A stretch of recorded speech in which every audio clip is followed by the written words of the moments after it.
Hey guys, welcome to Brian's Man Cave. So, I've been having a little fun lately on the Odyssey. The Odyssey 2, Magnavox Odyssey 2, however you want to say it. The Odyssey, I just call it that. I got this manual here too. Yeah, so I've been having a little bit of fun with this. And when I did my video on it, I mentioned in the beginning that I had like no nostalgia to the system at all. In fact, I haven't even heard of it probably up until about maybe 4 years ago, when I saw I think it was the Angry Video Game Nerds video where they played it, or Cinemassacre, where he was playing it with Mike, and at that time I'm like, I didn't even know what it was. I don't even think I even seen pictures of it before, and it kind of got me thinking, how many systems are out there that I never bothered with, because it kind of went outside my I'm already familiar with these systems kind of thing, and I kind of stuck with them. And what I mean by that is, well, I grew up with the Intellivision. This is Donkey Kong. I had a lot of great memories with this game, and I played the Intellivision a lot when I was a kid. It was our first video game console as a family, and I enjoyed it. My uncle had one. I remember going to his house every once in a while, and they would be playing it there. And, I had a lot of fond memories, and I still love playing Intellivision today. I also obviously grew up with Atari 2600 stuff. I didn't have one until sometime in the 90s when the Atari Junior came out. But I had friends on my street that had an Atari, and every once in a while I got to play it. And I even remember one summer, a friend went on vacation, and they lent an Atari to me that I could play with it while they were on vacation. And I had a lot of fun playing games like Pac-Man and Keystone Capers and stuff like that. And then I got my own system eventually. But yeah, so I stuck with that. And of course, the Commodore 64. I spent a lot of time playing on the Commodore 64. This is a cartridge I got. I didn't have a lot of cartridges actually when I was a kid. I had everything on disc, but same idea. It's the video games. But of course, I also went into Nintendo during the mid to late 80s when I got a Nintendo. Finally got around to playing on that.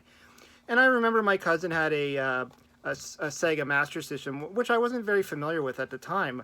I looked at it and I thought, what's with the black Nintendo? I didn't really know what it was. And I did have a little exposure with ColecoVision. Same idea. Friend had it. I didn't have one until a very long time.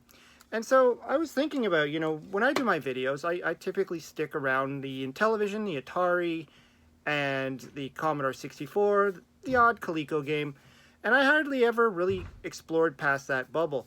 I mean, there is like the GameCube stuff that I never looked into. There's the TurboGrafx 16 stuff that I've never looked into.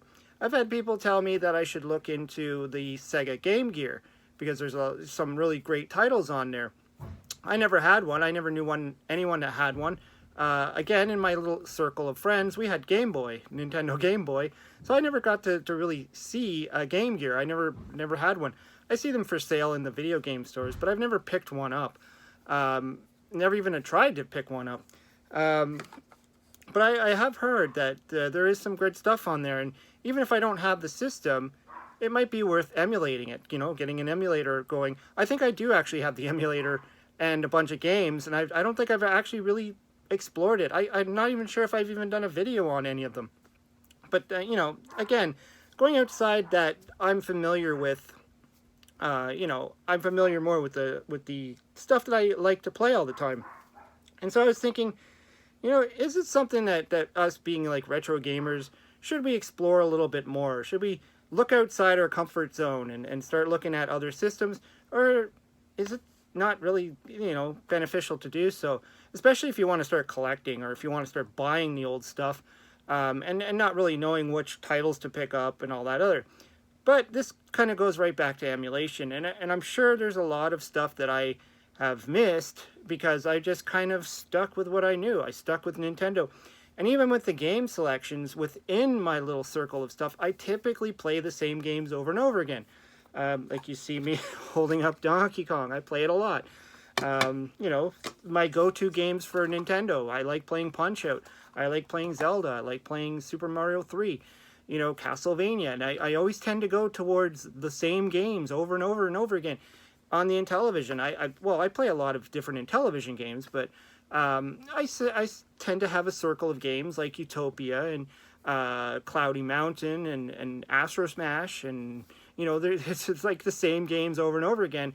It's almost as if I'm afraid to try something new, or you know what? I don't know. I have the time to do it, or maybe I just don't want to learn something new. But there's plenty and plenty of good stuff out there. One of the systems I remember picking up, wanting to pick up, was the Atari 7800. Now that was a console that came out in some time in when after the 5200. It didn't have a very long lifespan. It doesn't have a big library of games. There's some great homebrews for it. And my friend next door, he ended up getting one.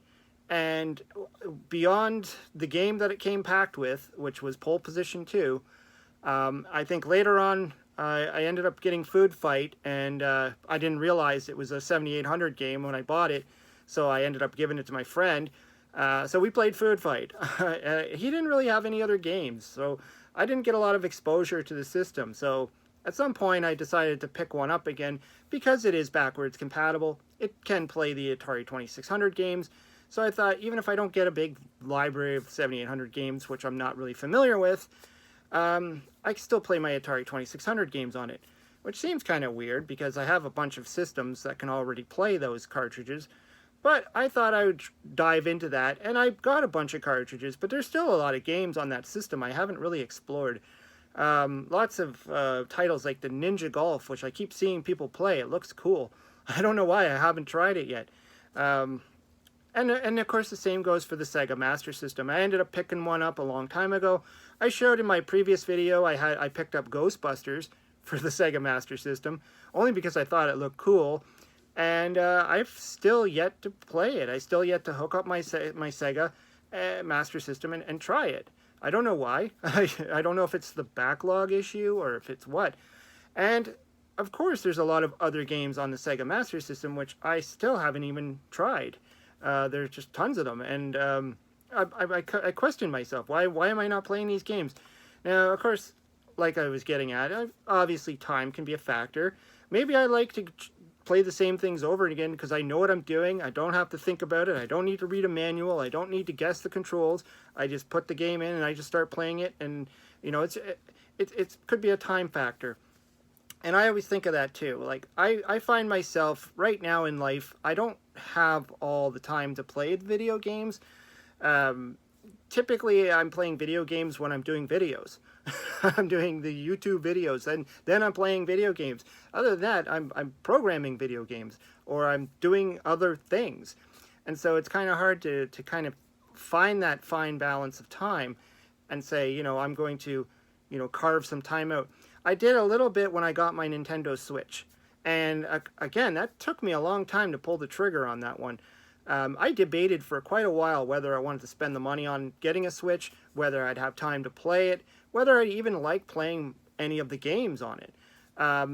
You know, I kind of stopped my Nintendo venture at, well, I got the Wii. I remember getting the Wii, because that was different and unique to me, and I just wanted to play bowling. I didn't play much on the Wii after that. Honestly, my Wii was just kind of sitting there. The Switch I like playing. Again, I like playing the classic Nintendo stuff on it because, you know, you get the Nintendo account and you can play the original Nintendo games. And I'm playing Punch-Out, and I'm playing Zelda, and I'm playing Super Mario Brothers on the Switch, which is strange. I even bought Impossible Mission for the Switch, which is a conversion of the Commodore 64 game. Again, whenever I play my Commodore 64, or if I play Commodore 64 games, I always love to jump into Impossible Mission. So, again, it's the same game I'm playing over and over again, and there's a huge library of games on the Switch. Tons and tons of games out there. So, yeah, I just thought it'd be funny to just explore this, and probably you're watching this going, you know what, I do the same thing. I play the same games, I play the same systems, And there's so much out there. There's the Atari Jaguar. I know nothing about that system. I know none of the games.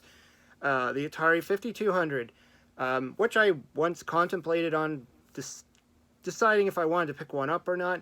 And then I ended up going for the Atari 400 instead because, you know, the joystick. But anyways, yeah, let me know what you think. This could really make you think about it. And, you know, the games that you buy, the games that you own, the systems you own, and what's out there.